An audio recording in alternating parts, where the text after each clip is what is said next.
بسم اللہ الرحمن الرحیم۔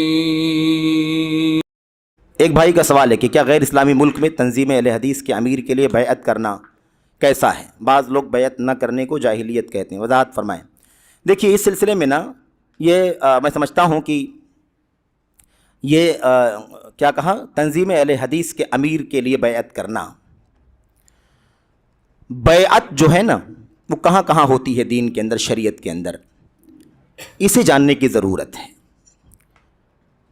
دوران گفتگو بات آئی تھی، سمع و طاعت کا جب ذکر چل رہا تھا، غالباً دوسرا یا تیسرا اصول جب ہم پڑھ رہے تھے تو بات آئی تھی کہ اسلامی نظام ہو، مسلمانوں کا حاکم ہو، ملک اسلامی، پوری جماعت جو ہے، پورا ملک اس امیر اور امام کے تابع زندگی گزار رہا ہو، تو ایسی صورت میں اس کی سمع و طاعت کرنا ضروری ہے، اس کے خلاف بغاوت کرنا یہ حرام ہے اسلام کے اندر۔ اور یہ بھی بات آئی تھی کہ اگر غیر اسلامی ملکوں میں ہم رہتے ہیں تو وہاں اجتماعیت کا معنی کیا ہوتا ہے، اجتماعیت کا معنی کیا ہوتا ہے۔ وہاں یہ بات آئی تھی کہ ہم جس ملک میں بھی رہتے ہوں وہاں قرآن، سنت اور صحابہ کرام کے مشن پر رہنے والے مسلمان جو بھی اس مشن پر کام کرتے ہیں ہم بھی انہی کے ساتھ جڑ کر کے رہیں، کیونکہ وہاں جماعت اسی کا نام ہے، جماعت اسی کا نام ہے۔ گرچہ کوئی ہماری حکومت نہیں ہے، ہمارا کوئی سیٹ اپ نہیں ہے، لیکن ہم جس ملک میں ہیں اس ملک میں قرآن، سنت، صحابہ کرام، تابعین کے نقش قدم پر چلنے والے جو لوگ ہیں وہی جماعت ہیں۔ اگر ان کا کوئی تنظیمی ڈھانچہ ہے، کوئی تنظیمی سیٹ اپ ہے تو اس سے جڑ جانا چاہیے کہا تھا، بیعت کرنا نہیں کہا تھا۔ بیعت کا تصور یہاں نہیں ہے، بیعت کا تصور کہاں ہے؟ بیعت کا تصور اسلامی ملک کے حکمران کے ساتھ ہے، مسلمانوں کا حاکم، سعودی عرب کے حکمران، جیسے مثال کے طور پر شاہ سلمان بن عبدالعزیز ہیں حافظہ اللہ، اب وہ مسلمانوں کے اپنے ملک کے حاکم ہیں، وہ ولی امر ہیں، وہاں پر بیعت ہے۔ اور بیعت کا ایک تصور میں آپ کو سمجھانا چاہتا ہوں اس موقع پر، یہ بات واضح ہو گئی کہ اس طرح سے کسی غیر اسلامی ملک میں کوئی جمعیت ہے، کوئی تنظیم ہے، اس کا کوئی ذمہ دار ہے، اس کا کوئی صدر ہے، اس کا کوئی امیر ہے، اس کا کوئی سیکریٹری ہے، تو ان پر بیعت نہیں کرنی ہوتی ہے، ان کے ساتھ جڑنا ہوتا ہے، اور آپ وقت سے، مال سے، علم سے، ہر طرح کی صلاحیت سے ان کا تعاون کرنا ہوتا ہے، اسی مشن پر قائم رہنا ہوتا ہے۔ بیعت کی کوئی ضرورت، بیعت کا کوئی مسئلہ یہاں سرے سے نہیں ہے۔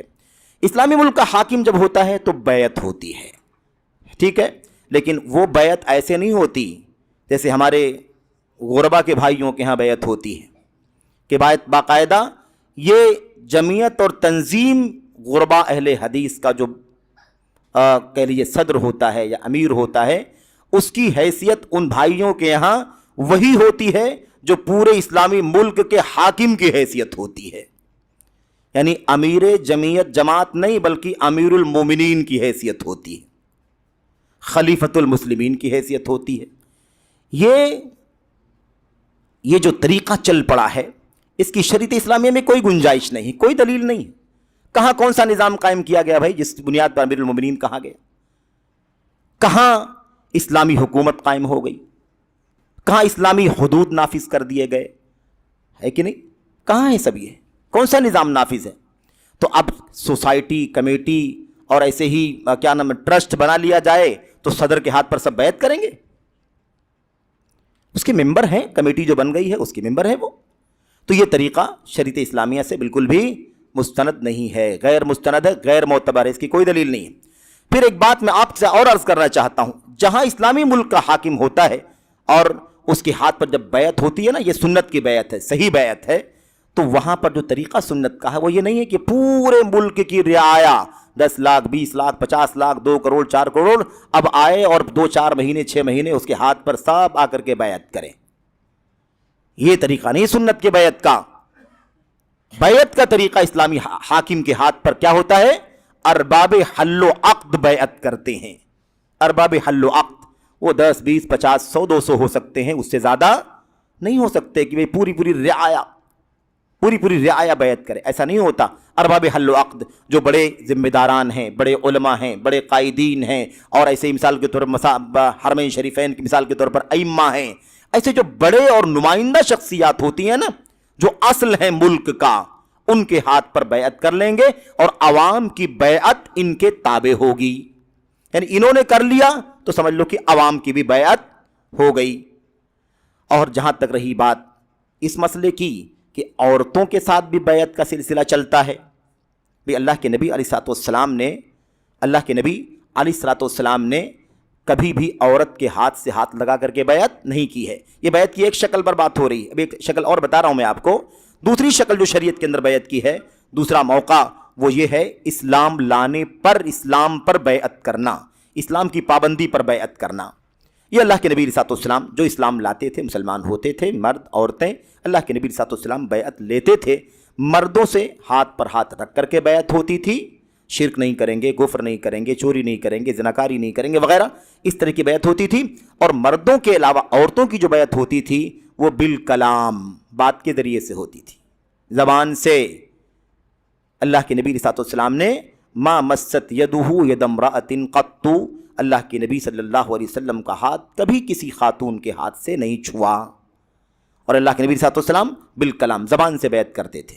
کہو بس کہ بیعت کرتی ہوں کہ میں شرک نہیں، کفر نہیں وغیرہ، اس طرح سے بیعت ہو گئی. اور اللہ کے نبی فرماتے تھے قولی لامرأۃ واحدۃ کقولی للنساء، یا قولی للنساء کقولی لامرأۃ واحدہ، میری ایک عورت سے جو بات ہے وہی ساری عورتوں کے لیے ہے، اس میں بھی سارے زمانے کو آنے کی ضرورت نہیں ہوتی. تو بہرحال بیعت کے سلسلے میں یہ جو شریعت کے اندر دو ضابطے ہیں بس، بقیہ اس کے علاوہ اور بیعت کی کوئی شکل نہیں ہے. اور جو طریقہ چل پڑا ہے یہ، اور جو بات یہاں پوچھی جا رہی ہے کہ اگر امیر کے ہاتھ پر بیعت نہ کی جائے تو اس کو جاہلیت کہتے ہیں، یہ خود اپنے آپ میں جہالت اور جاہلیت کی بات ہے، کیونکہ اس کی کوئی اصل نہیں ہے، بے در بیر کی بات ہے، بے دلیل بات ہے.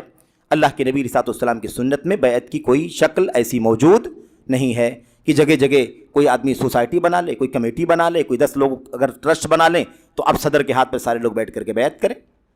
اس کا شریعت اسلامیہ میں کوئی عمل دخل نہیں ہے، اس کی کوئی حیثیت نہیں ہے. اللہ تعالیٰ جزائے خیر عطا فرمائے.